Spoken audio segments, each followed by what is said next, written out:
সদ্যঘোষিত NEET পৰীক্ষাত উজলিছে ধেমাজিৰ জ্যোতিনগৰৰ প্ৰাৰ্থনা সোণোৱাল আৰু এই মুহূৰ্তত মই প্ৰাৰ্থনা সোণোৱালৰ বাসগৃহত আছোঁ আৰু প্ৰাৰ্থনা সোণোৱালে এইবাৰ নীটত 430 নম্বৰ লাভ কৰিবলৈ সক্ষম হৈছে।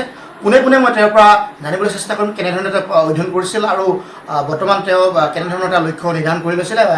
প্ৰথমে শুভেচ্ছা জ্ঞাপন কৰিছোঁ প্ৰাৰ্থনা তোমালৈ আৰু কেনেধৰণে পঢ়া শুনা কৰিছিলে, ক'ত পঢ়া? হয়, নমস্কাৰ, মই মিছ প্ৰাৰ্থনা সোণোৱাল। মই পঢ়িছিলোঁ, মই ডিব্ৰুগড় আৰ্কেট পঢ়িছিলোঁ।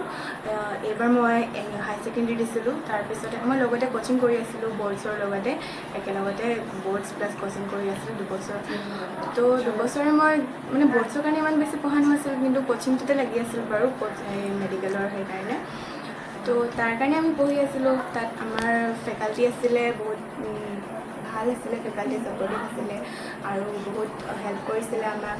কিবা ডাউট থাকিলে সেইবিলাক আমাক ক্লিয়াৰ কৰি দিছিলে, একদম মানে পইণ্টত ক্লিয়াৰ কৰি দিছিলে। যেতিয়া ডাউট হয় তেতিয়া আমি কিবা বিচাৰিলেও আমি পাইছিলোঁ। চব ফালৰ পৰা বহুত হেল্প পাইছিলোঁ, পেৰেণ্টছৰ পৰাও বহুত ভাল ছাপৰ্ট পাইছিলোঁ আৰু সেনেকৈ পঢ়িছিলোঁ। আৰু এবাৰ নীট পৰীক্ষা কেঞ্চেল হৈছিলে, তাৰ মাজত কেনেধৰণৰ এটা চিন্তা সিমান ওলাইছিলে? হয়, নীটটো কেঞ্চেল হৈ যোৱাৰ বাবে অলপ বেয়া লাগিছিল, কিন্তু সেইটো নেগেটিভকৈ অলপ পজিটিভভাৱে ল'লোঁ আৰু তাৰপিছত আৰু ভালকৈ কৰিম বুলি চেষ্টা কৰিলোঁ।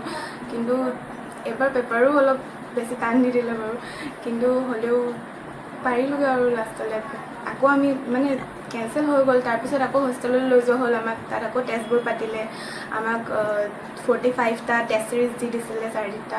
এইবিলাক অফিচিয়েল টেষ্টবোৰৰ উপৰিও আকৌ আনঅফিচিয়েল টেষ্টো বহুত দিছিলে, সেইবোৰ আমি কৰিছিলোঁ। দিনত 2টাকৈ টেষ্ট দিছিলোঁ, সেনেকৈ পঢ়িছিলোঁ। তাৰপিছত ফ্ৰী টাইমত ডাউটবিলাক ক্লিয়াৰ কৰিছিলোঁ, তাৰপিছত আকৌ ৰাতি হোষ্টেল আহি পঢ়িছিলোঁ, সেনেকৈ পঢ়িছিলোঁ। আইজাৰত যি পৰীক্ষা কি হৈছিলে? হয়, আইজাৰ দিছিলোঁ। তো এবাৰ আইজাৰত মই 690 ৰেংক পাইছিলোঁ আৰু আইজাৰটো ভবা নাছিলোঁ আইজাৰটো দিম বুলি। আইজাৰ এনেই দি চোৱা হৈছিল, কিন্তু দিলোঁ, ভালেই পালোঁ। তো সেইটো ভালেই আছিলে। তাৰমানে বিজ্ঞানী হোৱাৰ সপোনো আছিলে? সপোনটো আছিলে, কিন্তু ইমান নাভাবিলোঁ। মেডিকেলটো পঢ়িলোঁ, এতিয়া তাতে যাম বুলি ভাবিলোঁ। হয়, কেনেধৰণৰ পিতৃ মাতৃ ঘৰখনৰ কেনেধৰণৰ আচলতে সহযোগিতা আছিলে? মাহঁতি বহুত ছাপোৰ্ট কৰিছিলে। মাহঁতক যেতিয়া বিচাৰিছিলোঁ তেতিয়াই গৈছিলে, যি লাগে কৈছিলোঁ সেইটোৱে দিছিলে। কেতিয়াও মানে প্ৰেছাৰটো কেতিয়াও দিয়া নাছিলে। এনেকুৱা নাছিলে যে তই পাৰিবই লাগিব, কৰিবই লাগিব, তুমি পাৰিলে পাৰিবা, নোৱাৰিলেও হ'ব, সেনেকুৱা আছিলে। তো ভালকৈ ছাপোৰ্ট কৰিছিলে, তো সাহসটো পাইছিলোঁ। অভিভাৱক হিচাপে কি অনুভৱ? মোৰ আজি বহুত ভাল অনুভৱ। মোৰ আত্মবিশ্বাসটো তাইৰ প্ৰতি সৰুৰ পৰাই আছিলে। তাই প্ৰথম CBSE কোৰ্চ দিছিলোঁ, LKG UKG, তেতিয়াৰ পৰাই তাই পাৰ্চেণ্টেজ ভাল। তাৰপৰা SFSত আনিলোঁ। তাইৰ প্ৰতি মোৰ এটা দৃঢ় বিশ্বাস আছিলে, তাই এদিন সফলতা হ'ব। আজি সেইমতে তাই অলপ আগবাঢ়িছে আৰু বাকী পৰ্যায় আছে, কষ্ট কৰিব লাগিব, সেইখিনি আশা কৰিছে।